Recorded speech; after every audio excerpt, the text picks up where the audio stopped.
పాయకరపేట గ్రామంలో వైజంక్షన్ నుండి పాండురంగ స్వామి దేవాలయం నుండి వైజంక్షన్ వరకు హిందూ చైతన్య పాదయాత్ర మరియు వైజంక్షన్ లో ఉన్నటువంటి జగతి అప్పారావు కళ్యాణ మండపంలో హిందూ మహాసభ అనకాపల్లి జిల్లాలో ఉన్నటువంటి హిందూ బంధువులందరూ కలిసి కూడా ఏర్పాటు చేసుకుంటున్నాం.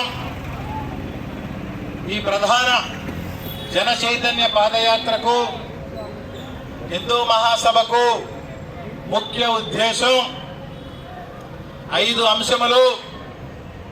మొదటగా దేశవ్యాప్తంగా రాష్ట్ర వ్యాప్తంగా జిల్లాల వారీగా గో సంరక్షణ కేంద్రాలు ఏర్పాటు చేయాలి. గోమాతను జాతీయ ప్రాణిగా ప్రకటించాలి. గోవధ నిషేధ చట్టాన్ని సంపూర్ణంగా అమలు చేయాలి. హిందూ దేవాలయాలకు స్వయం ప్రతిపత్తి కలిగిస్తూ దేవాలయం యొక్క భూములను మాన్యాలను లక్షలాది ఎకరాల ఆక్రమణలో ఉన్న భూములు తిరిగి దేవాలయాలకి అందజేయాలి. ఋషి భాష అయినటువంటి భారతీయ సంస్కృతి భాష అయినటువంటి సంస్కృత భాష యొక్క విశ్వవిద్యాలయాలు దేశవ్యాప్తంగా రాష్ట్ర వ్యాప్తంగా వెంటనే స్థాపించాలి.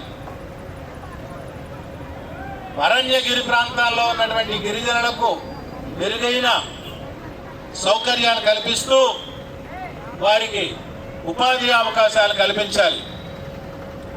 అదేవిధంగా విద్యార్థులకు భగవద్గీత పాఠ్యాంశములుగా చేర్చుతూ విద్యార్థులతో పాటు ఉపాధ్యాయులకు కూడా సాంప్రదాయ దుస్తులను ధరించాలని ప్రభుత్వం ఉత్తర్వులు జారీ చేయాలని భారతీయ ధర్మ పరిషత్ తరఫున అనకాపల్లి జిల్లాలో ఉన్నటువంటి హిందూ బంధువులందరూ కలిసి ప్రభుత్వానికి విజ్ఞప్తి చేస్తున్నాం.